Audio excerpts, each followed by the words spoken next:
नमस्कार दोस्तों। आज की कहानी ही बहुत ही अजीब है। ठंड में ठंड है चूल्हा। ठीक है। कुमार खाना खाकर थोड़ी देर धूप में बैठा ही था कि ठेकेदार ने उसे देख लिया। वो उस गुस्से में कुमार के पास आया। उसे देखकर कुमार उठकर ईंट उठाने को चल दिया। तभी ठेकेदार बोला, कहाँ जा रहे बे? कब से आराम फरमा रहा था, अब मुझे देखकर काम पर लग गया।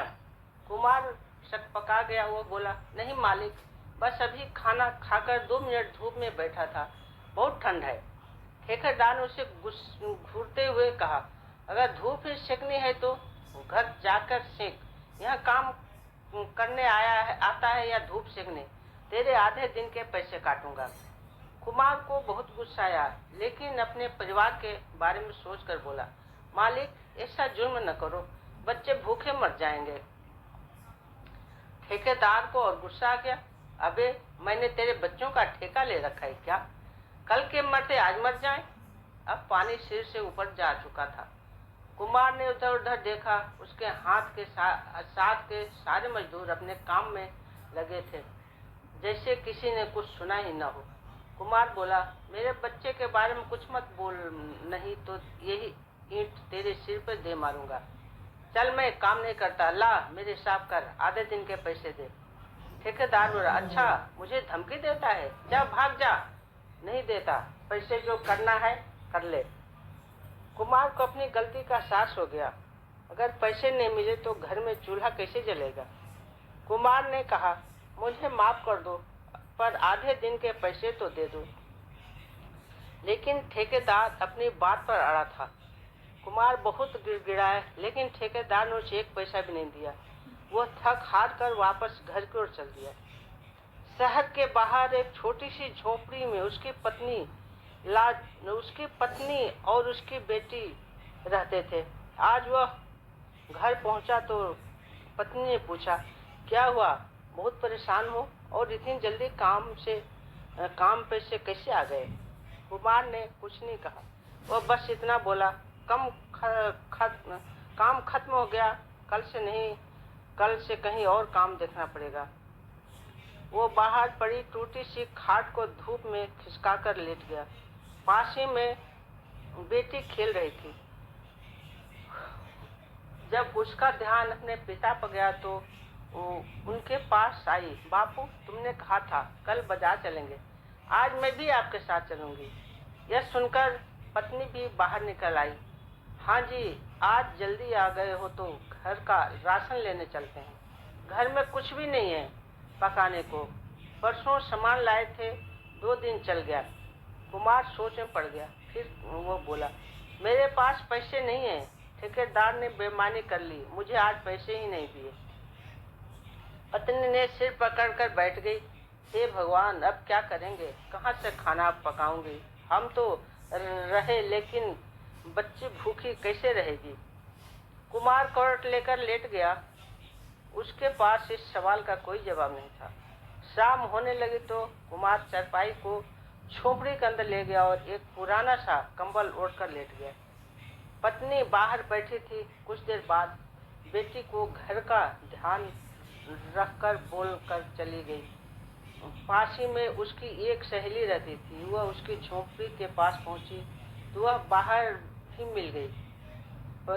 पत्नी बोली, बहन, थोड़ी सी मदद कर दो, आज उनका काम छूट गया।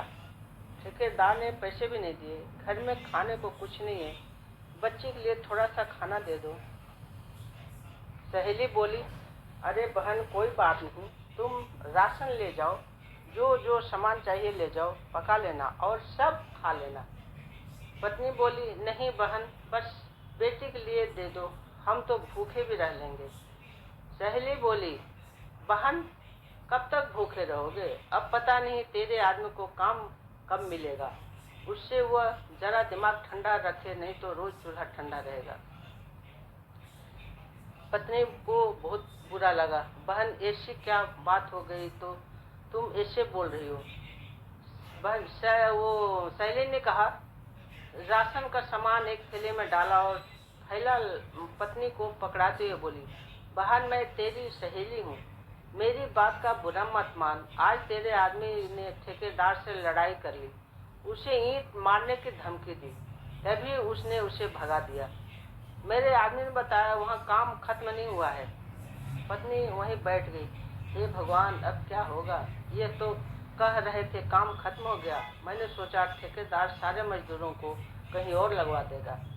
सहेली बोली, बहन हम गरीब लोग हैं, हमें तो सबकी सुननी पड़ती है।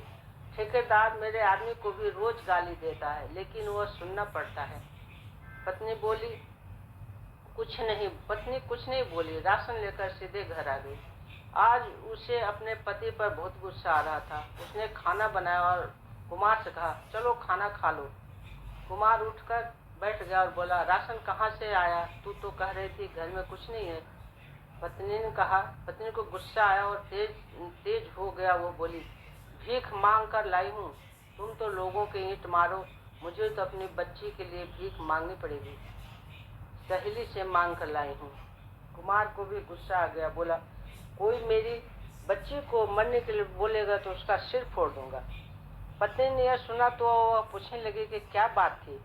कुमार ने सारी बात बताई तो बोली, चलो छोड़ो, कल किसी दूसरे ठेकेदार के पास जाकर काम की बात कर लेना। आज का काम तो चल गया, लेकिन कल क्या होगा? कुमार की आंखों से आंसू बह रहे थे। वो अपनी लाचारी और गरीबी पर बहुत शर्मिंदा था। पत्नी उसे समझा रही थी।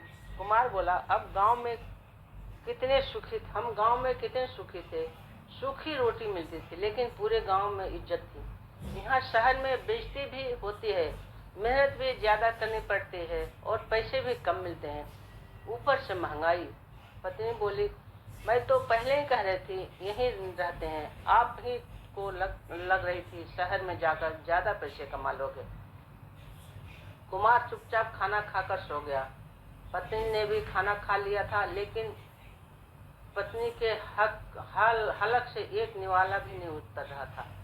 अगले दिन कुमार ने काम ढूंढना शुरू कर दिया, लेकिन कहीं भी काम नहीं मिला। वह शाम को घर आया तो पता लगा पत्नी को तेज बुखार है। उसे डॉक्टर के पास भी नहीं ले जा सकता था। पत्नी के पास कुछ पैसे थे तो केमिस्ट से बुखार की गोली ले आया और पत्नी के सिर पर पट्टी रखता रहा। जैसे तैसे रात गुजरी। भूख से दोनों बेहाल थे। पत्नी का बुखार उतर गया, लेकिन वह बहुत कमजोर थी। कुमार सुबह उठकर उसी ठेकेदार के पास गया और बोला, मालिक मेरे से बहुत बड़ी भूल हो गई, माफ कर दो, वापस काम पर रख लो। ठेकेदार बोला, नहीं भैया, कल तुझे गुस्सा आया और तूने ईंट मार दी तो मैं तो मर जाऊंगा। एक काम कर, मुनीम जी से अपने आधे दिन के पैसे ले जा और मेरा पीछा छोड़। कुमार पैसे लेकर घर आया। पैसे पत्नी को दिए। पत्नी कुछ सामान ले आई और बेटी के लिए थोड़ा सा दूध ले आई। कुमार बोला, चल इन पैसों से गांव चलते हैं, वहाँ इज्जत की दो रोटी तो मिल ही जाती थी, कभी भूखे नहीं सोना पड़ता था। दिन रात मेहनत करके भी चूल्हा ठंडा पड़ा है। पत्नी बोली, हाँ मैं भी आपसे यही कहना चाहती थी, अपना घर अपना ही होता है। इस शहर में झोपड़ी में ठंड में पड़े रहते हैं, अब तो चूल्हा भी नहीं जल पा रहा है। चलो चलते हैं। सारा सामान बांध कर वो तीनों हमेशा के लिए गांव चले गए।